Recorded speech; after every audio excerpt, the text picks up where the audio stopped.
you're not going to be feeling anxiety over this movie, even though there are some war scenes. It was very delightful to watch. Most everything happened within various higher learning British libraries and schools and the countryside and all of the places that frankly show up in their own way in Tolkien's fantasy.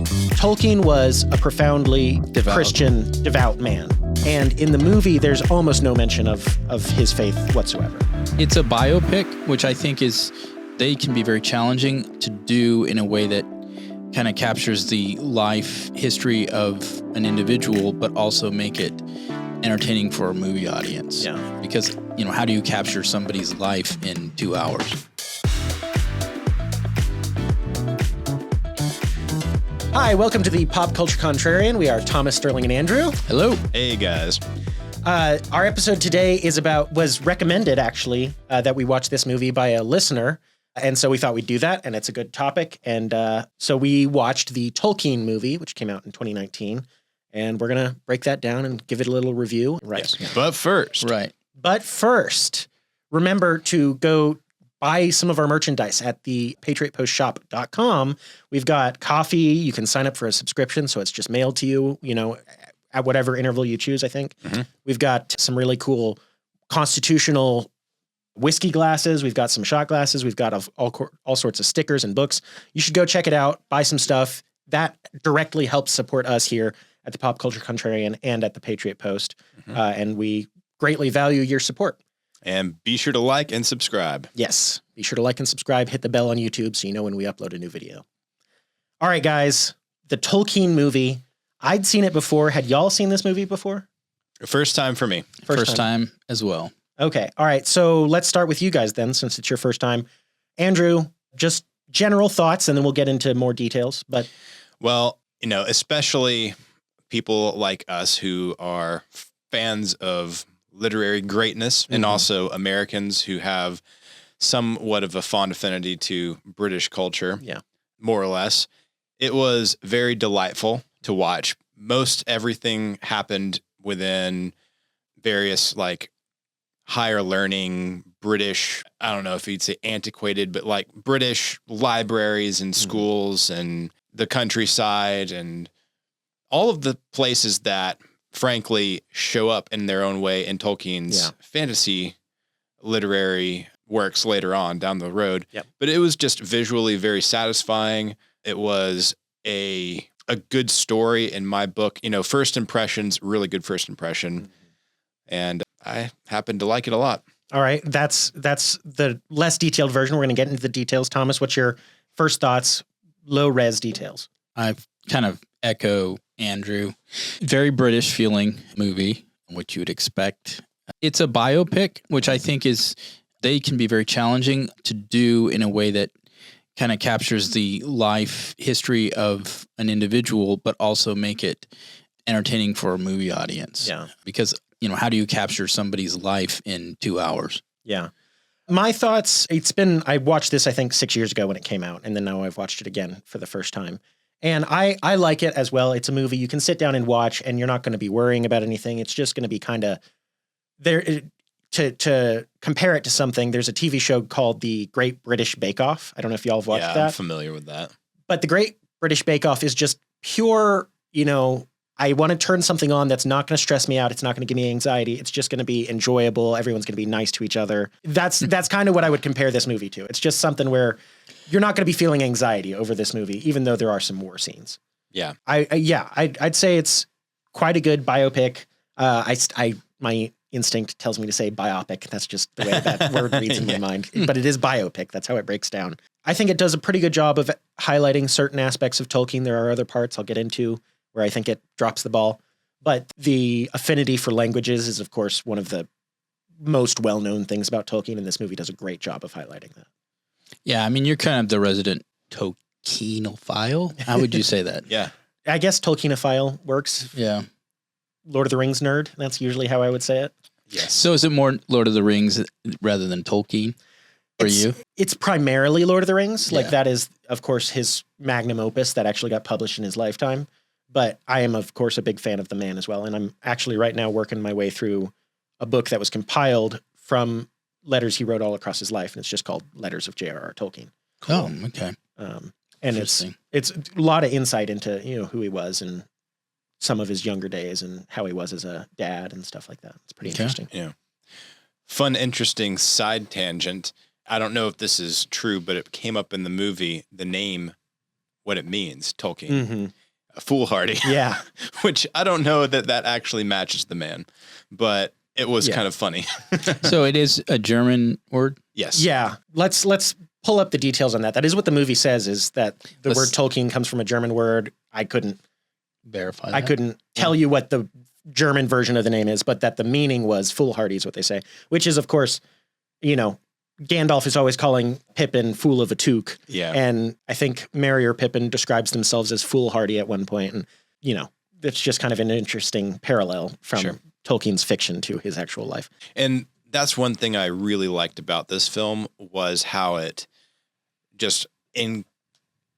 totally described and showed the influences of his own life on his works. And you could see, and they took a lot of, I think they really did hard work in including scenes that were segue into the Lord of the Rings. Yeah. Yeah. I think to that point, the only reason, we know who Tolkien is because of Lord of the Rings. And so everyone is that's kind of the big question that everyone wants answered, is like, where did you come up with this story?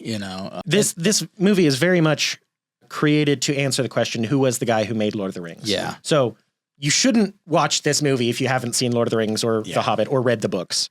If you haven't done any of those things, you won't be very interested in this movie. But after you've done that, if you're interested in who was the guy who came up with this wonderful world that has really changed society, then this is the movie to watch. And it gives you a pretty good picture, but I will say it's a flawed picture of who he was. Grok's answer to the question, what does Tolkien mean in German, is there's no clear answer, but it's thought to come from the Low German words toll, meaning mad or foolish, and kühn, meaning bold or daring. So foolhardy, you can see how you get that, especially if you're a linguistic expert, philologist. I wonder if he himself recognized that, or if this movie put that in it. Yeah, I don't know about that. There's a lot of details in this where you're like, well, I'm fairly certain Tolkien never, said that's what was happening here, but the movie has to take some artistic licenses. And I think it's plausible. I mean, he was an accomplished linguist, and certainly he would have been curious about his own name. Yeah. I know I've been curious about my own. I'm not a linguist. Well, there is a letter, and apparently I just learned this from the book I've read, but I've brought this letter up before, where the Nazi regime in Germany in the 30s, after The Hobbit was published, wrote to Tolkien's publisher and was like, hey, we want to find out who this guy is, if we should publish it. Basically, they're asking, is Tolkien Jewish? Mm-hmm. And he wrote 2 letters. And what we have is the one that didn't get sent. But they were 2 letters basically telling the Nazis to go stuff it. Yeah. And the more polite one is actually the one that's been preserved. And it's even that one, the more polite version, where he confirms he's not Jewish, is like, y'all are making me ashamed to be German. And he does bring up his name and talk about it a little bit in that. But it's an interesting letter. I encourage you to Google, Tolkien's response to the Nazis about The Hobbit or something like that if you want to read more. Yeah. So he definitely, was aware of his name's origins and discussed its etymology at least a little bit. I don't know that he ever called it foolhardy, but anyhow. So the movie kind of starts with him losing his dad. I guess that's where it starts, right? Right. And then pretty quickly, at what point does his mom die too? He does become orphaned. It's very early in the film. Yeah, in the film is early. There's a question about how much time has transpired since they have moved from where they are in, I can't remember the location, but it's in the country, to Birmingham. Mm-hmm. And I mean, he's still clearly a young man. They still have the young actor playing him. Right. And, it's only like in the movie, it seems like they just arrived there and then his mother dies. Yeah. But evidently there's a little bit of time that has transpired. Mm-hmm. But the movie, the reason I bring that up is the movie kind of works with that theme of Tolkien as an orphan. Yes. Throughout the movie, it's one of the main themes, I would say. And, that makes sense. It's not something I would have guessed without having watched this movie, because I didn't really know his biography very well. Yeah. But I think you can infer that from some of the ways he writes about, well, I mean, both Bilbo is without family and Frodo is actually orphaned and then Right. adopted by Bilbo. So you Yeah. can kind of see how some of that might have influenced his writings. Yeah, that's a good point. I do think that it's interesting that they make a more of an emphasis on his mother's impact on his life than apparently his father. Now, we don't know for sure how old he was when his father passed, but I do think that they really, in the film at least, really kind of have his mother being an inspirational figure in his young life. And, and they do a good job with that. Yeah. Oh, I'm not going to try to read this whole page to figure out when his dad died, but he died young, apparently. The film doesn't make it clear how his dad died. It does mention that they were kind of an interesting family. They'd spent some time in Africa. Which is not super uncommon. The British Empire was still in full force at that time. Right. I know a lot of, in the historical research I've done ancestrally, lots and lots of people would live in, South Africa and India and then England and then come to America. So lots of people moved around the British Empire apparently fairly frequently. And that's where he was born, in South Africa, I believe. Mm-hmm.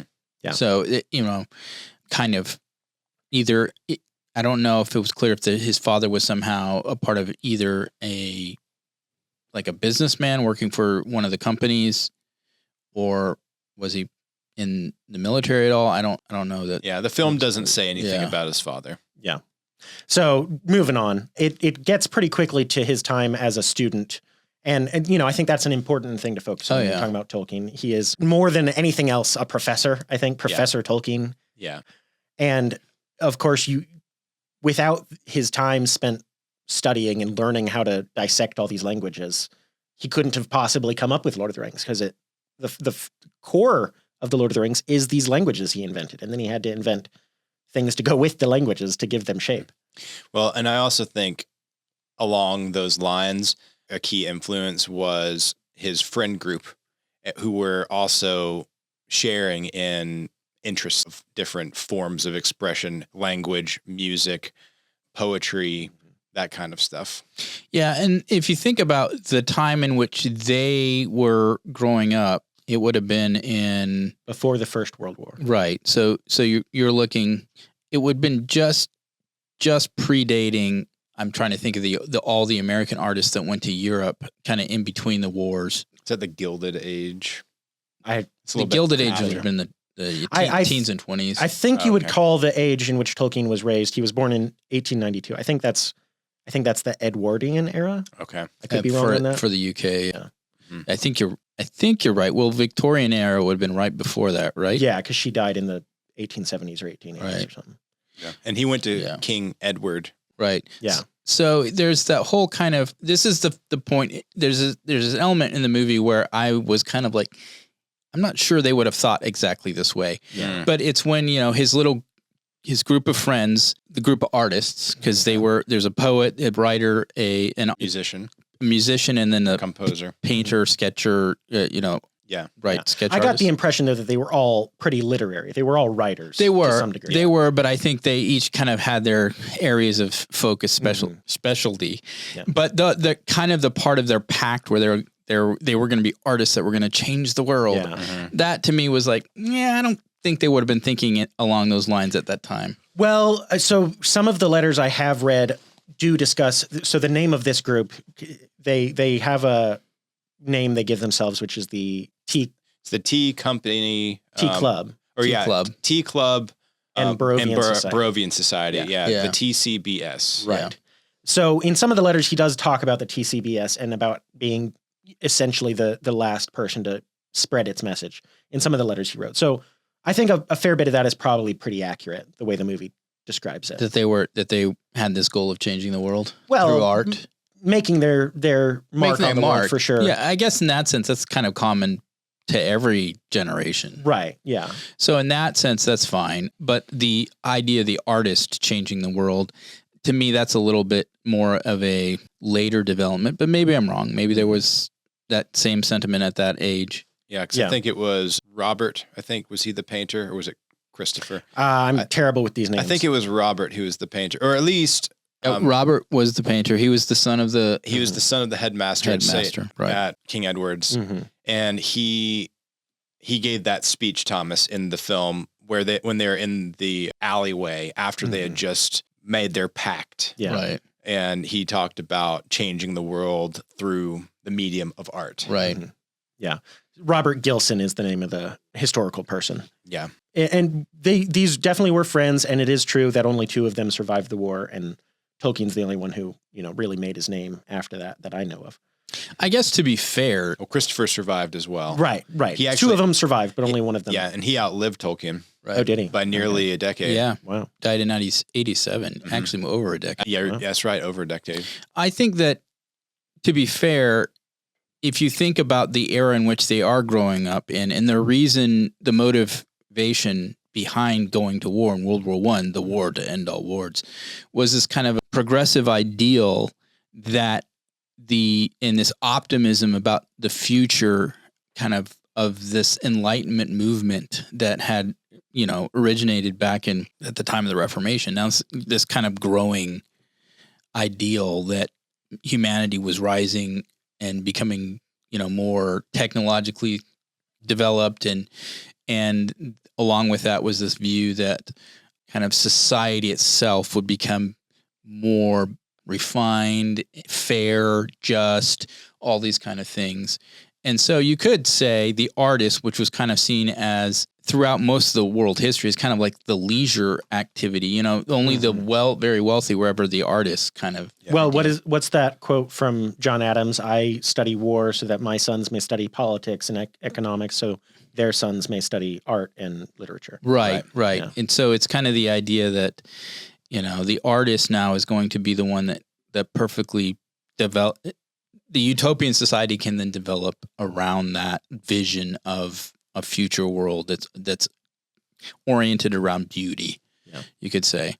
And so maybe in that sense, that's kind of the spirit they were expressing there. So one thing so this is getting to some of my criticisms, and I can bring it up really at any time because it's notable by its absence more than anything else. Okay. Is Tolkien was a profoundly Devout. Christian, devout man. He was a Catholic. He was raised Catholic. He spent his life Catholic. He was so Catholic that, he converted the quite atheist C.S. Lewis to Christianity, not to Catholicism, but to Christianity. And in the movie, there's almost no mention of his faith whatsoever. Yeah, that seemed to be a rather intentional omission, which I didn't really appreciate that. Well, there was no concern that his faith would have had that much of an impact on the decisions that he made and his worldview and it's kind of this. It's not even woke necessarily as materialist view that your faith doesn't actually inform who you are as a person. No, that's pretty common. It's a secular worldview.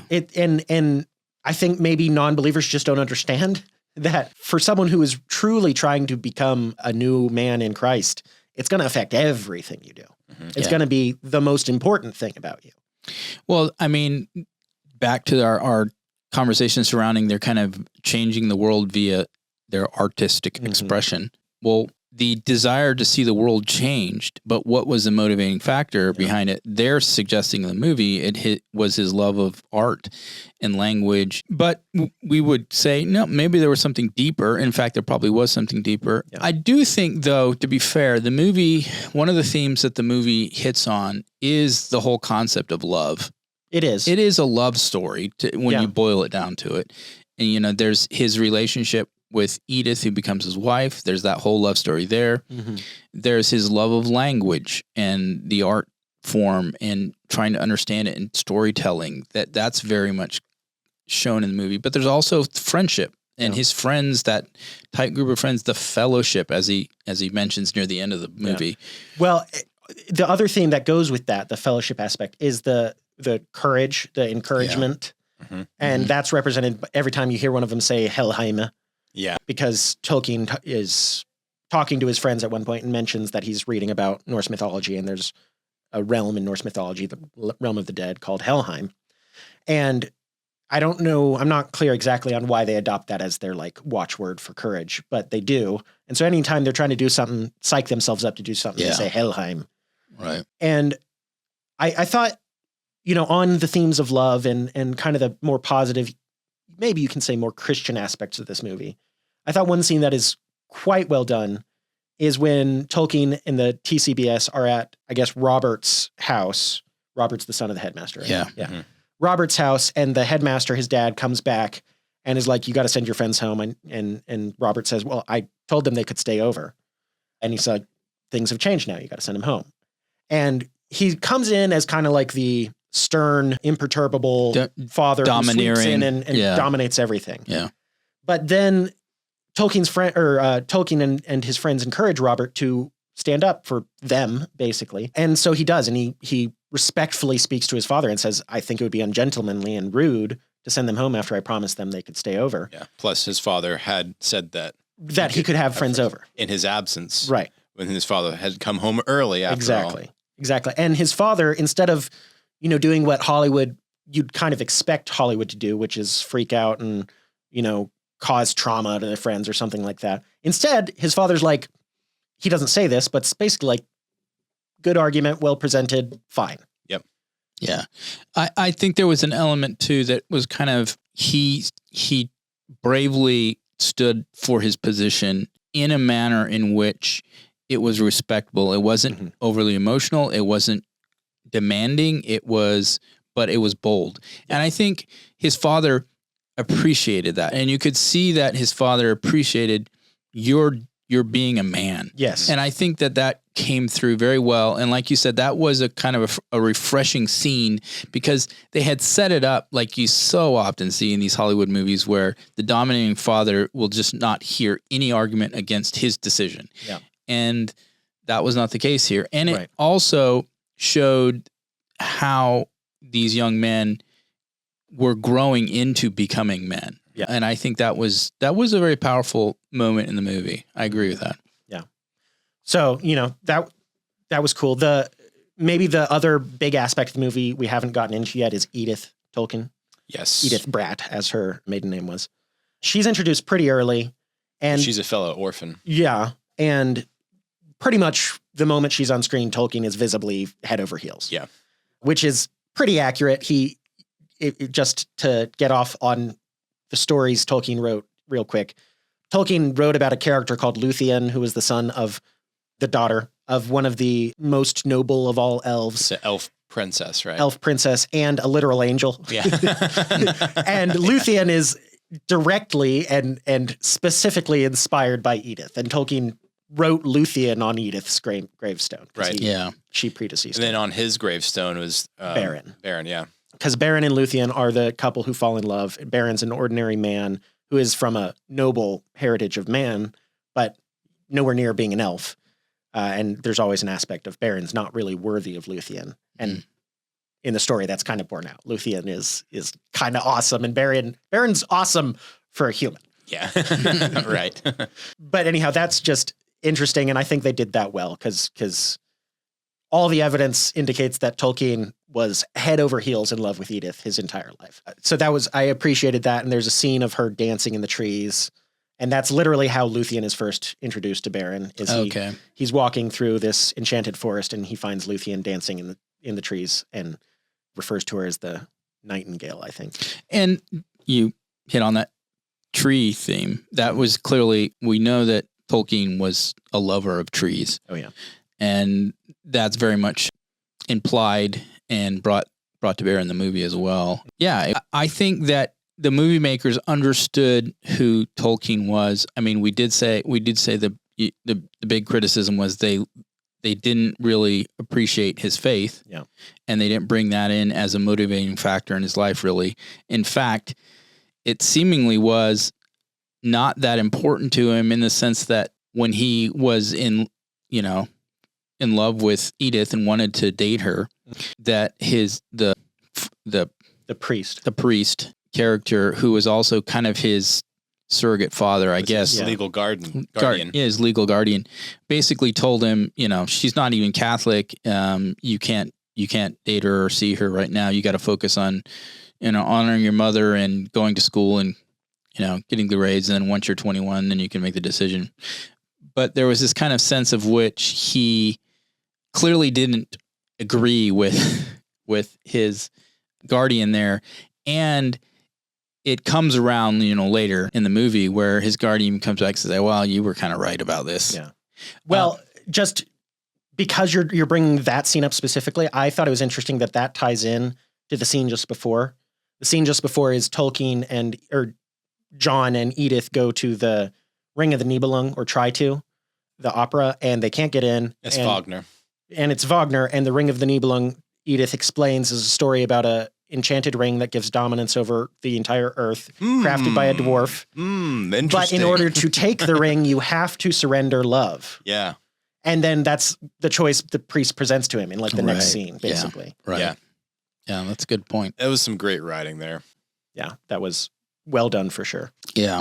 So do we want to bring up the one last kind of, An observation. Observation. It was clear. It's kind of unfortunate, but And then we can get into the wasn't ratings. following for a second, but now, The issue with Jeffrey. yes. Yeah. So there's these four friends: John, Tolkien, Jeffrey, Robert Gilson, Christopher Wiseman, and to give Jeffrey his full name, Jeffrey Bach Smith. And Tolkien has brown hair. The other two have blonde hair, and Jeffrey has black hair. Just to if you're watching it, that's an easy way to remember. Or you'll hear their names. You'll hear their names, but for me, that goes in one ear and out the other. So hair is the easiest way to tell them apart. I don't know why that is specifically, but anyhow, Jeffrey, I think you're meant to read in a romance or an unrequited romance between Jeffrey and Tolkien. Yeah. And Yeah. I disapprove of that. Yeah. Just to be totally transparent here, I didn't pick this up. It was only after talking to both of you guys about that observation, I was like, oh, really? Mm-hmm. And It's strongly implied. It would be, I think, it's hard to understand what they're trying to indicate outside of that kind of the way they write the character and a lot of the, like I said, this is a movie, it's a love story. This movie is a love story and it focuses on that, but it also tries to overlay or have tangential to it the friendship element, but it tries to blur an element of this kind of romantic desire on the part of Jeffrey. Yeah. So maybe to backtrack a little bit to give this some context, one of the fantastic things that most people, at least in our circles, agree on that Tolkien does well is he depicts male friendship. Yeah. And it's true friendship, and it's love, and it's kindness, and it's tender, but it's just friendship. It's not more than that. It's not romance. it's like David and Jonathan. It's like David and Jonathan. It's who like same Frodo, criticisms level Frodo and Sam. right. Yeah. Absolutely. Sam cares for Frodo and is affectionate and even touches him, on the hand and the arm, and is supportive of him. And you couldn't ask for a better friend than Sam. I think everyone knows that. But Sam was not in love with Frodo, not romantically. He was in love, in fraternal love. But There is a brotherly difference. love. But it was in fact even an extremely deep love, I think you could say, Sam and Frodo. But it's not romantic because their loves are ordered correctly. Right. And we all believe, and sue us, that if you are in love with if you're a man in love with another man, your love is disordered.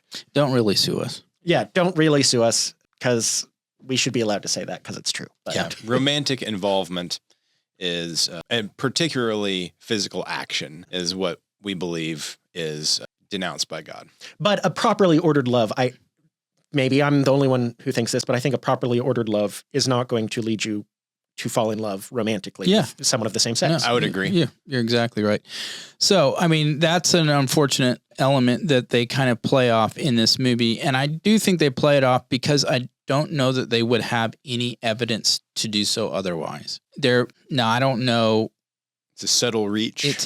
It's kind of, this is where I would say, we have our 5 categories we go through. And this is where the one area where I feel like they hit the woke meter on this kind of like, let's spin a positive kind of view of a really good friend, but he's also, he's right in love in the romantic sense. Yes. So that's unfortunate, and it was unnecessarily entirely, but that's what they really wanted to, and this is where I feel like I do think they leaned in pretty hard. It was done subtly, but I think they did lean into it pretty hard. It is subtle where if you're if that's not even on your mind, you may not notice it. I did notice it. That was me. Especially like you brought up another scene, but the scene that really drove it home for me is where Jeffrey turns to Tolkien when talking. Tolkien's just had his heart broken about Edith. Of course, they end up back together, but temporarily his heart is broken about Edith. And Jeffrey turns to him and he's just like, the thing about love is, and then gives a long monologue about love while staring tenderly at Tolkien and doesn't look away until Tolkien kind of gives him a signal. Yeah, it's all about the whole Sorry, I turned my head away from the mic, so maybe you couldn't hear that. It's all about the notion of unrequited love. And in that context, you can tell that Jeffrey is expressing that he knows that he can't receive, what he wants in the love from his friend Tolkien. Right. So that's, we've kind of dwelled on it probably too long in this, but that is definitely an element here that's unfortunate. Yeah.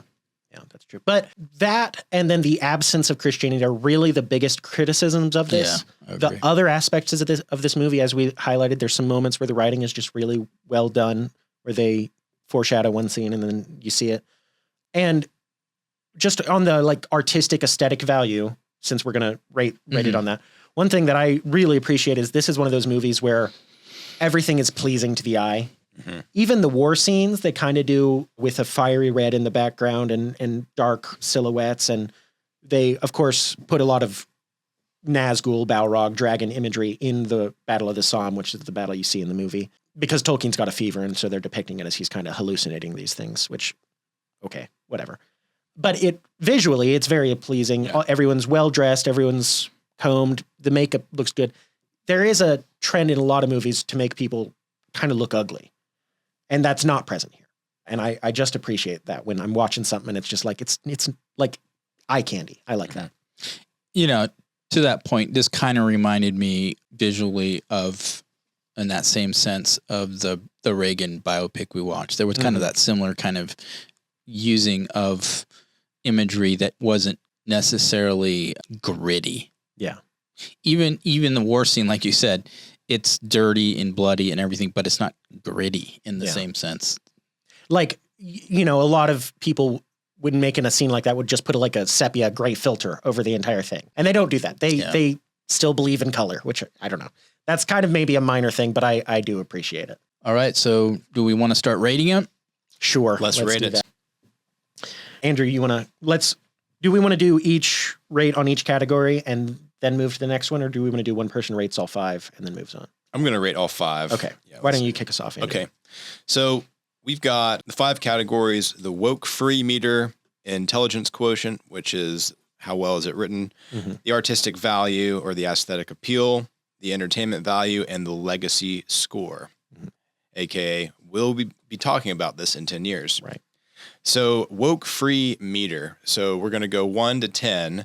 And 10 being the most woke free. Yeah. 1 being the least woke free or very woke. Yeah. We made it woke free instead of just the woke meter because otherwise it would mess up our averages. It's a math thing. It's not really important. But anyhow, the important thing is the higher number that the movie scores, the better, and the lower number, the worse. And in every single category. Right. So woke free, for me, I'd say is an 8. Okay. And mainly because I was a bit blind to some of the things that you guys have brought up. Now that you have brought them up, I probably would rate it a little bit differently, but I'm going to stick with 8 just because that was my initial thought on my own personal viewing. For the intelligence quotient, well written, I'm going to go with 8. I think it was fantastic. Lots of really good, interesting, subtle connections and nods, and I just really enjoyed the writing. Artistic value, I'm going to go with a 10, frankly. And I don't think I've ever written anything with a 10. Mainly, though, that could be boiled down to personal preference. I just really like all the visuals. Yeah. I like the time period. I like the style. I like the part of the world. I like the culture, all of it. Yeah. Entertainment value, I'm going to give it an 8. It's it's one that you can sit down and watch and really enjoy. I thought it was very enjoyable. And so legacy score, I'm actually going to give it a 3. Yeah. No one's going to be talking about it. It's already 6 years old and hardly anyone knows about it. Yeah. And We checked out its box office return. The budget was about 20 million, and this movie grossed 9 million worldwide, which is actually less than a movie we reviewed in the past year, which was Am I Racist by Matt Walsh, which is a documentary with a political bent, and it did better than Tolkien did. Yeah, it definitely lost money on So that's a shame. Yeah. But I went ahead and averaged it 7.4 for me. Oh, okay. So that's a pretty high rating. Yeah, that's I think the highest you've ever given a movie. It is. Yeah. All right, Thomas. All right. For the woke free meter, I'm giving it a 6 for what we talked a lot about. Both the two things. It missed on his faith and it missed on the implications of Jeffrey. IQ, well written, I give it also an 8. Okay. I think it is well written. It's well acted too. I felt like I didn't see actors that I felt were not believable, or even the way they were written and the lines they were given weren't something that you would say that looks out of place. So it conformed well. Artistic value, I give it an 8. Okay. It was, it felt like what the era should have been. It was, I think specifically of the World War I scenes, you can't help but notice the way that they showed it bloody, though, was the pools of water that were red, which was accurate to what I understand what it was like because of all the, the bodies and the blood and the water would have mixed and it was red. But, kind of the way they played in, like you noted, the imagery of, especially the one that's most obvious is when he's kind of standing on the battlefield right before I think he loses consciousness or whatever. Mm-hmm. And you have this kind of fiery flame come up and it's, Sauron standing there, in the mask at least. Yeah. Yeah. It's definitely Sauron's helmet. Yeah. Yeah. So yeah. Good. Entertainment, I give it an 8. It was entertaining. It was well paced. I didn't feel like there was too many of a sense where you kind of we're getting a little bored with conversation or anything at all. It moved at a good rate. There is a little bit of back and forth with the scenes because you're going from him in World War I to him young back again. Yeah. And, so you're having to follow the theme of the thought for why they would be having him go through these back and forth, because it's really in the when he's in World War I, it's a lot of memories that he's kind of going over, and then you're seeing the story of that memory. So they do a good job of that. And finally, legacy score, I give it a 2 to the kind of the point you made. No, almost nobody saw this movie. Yeah. Yeah. And it's not that it's like we say, it's not a bad movie at all, but I think you really have to be a big Tolkien fan to really kind of go out of your way to want to see this movie. If you don't know who Tolkien is at all, you're probably, it's not, you could still enjoy the movie, I think, but you're going to probably miss out on, why is there a biopic done on this guy? Yeah. So yeah, I think that's pretty fair. Your averaged rating is a 6.4, which is again higher than most of the movies we have reviewed. So giving my rating, woke meter or woke free meter, I 6 is reasonable. That's what you gave it, Thomas. I'm going to have to be a little bit harsher just because I think leaving the Catholicism out of who J.R.R. Tolkien was is egregious. Okay. So I'm going to give it a 4 on woke meter. Okay. IQ, well written. I agree. It is quite well written.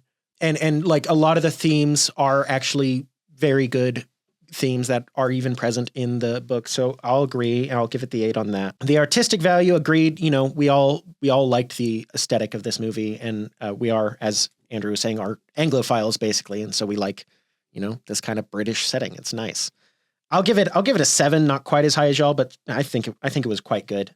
Entertainment value, a little bit complicated. I think if you are someone who's read most of Tolkien's writings like I have, there's a lot here where they're like, hey, this is for you.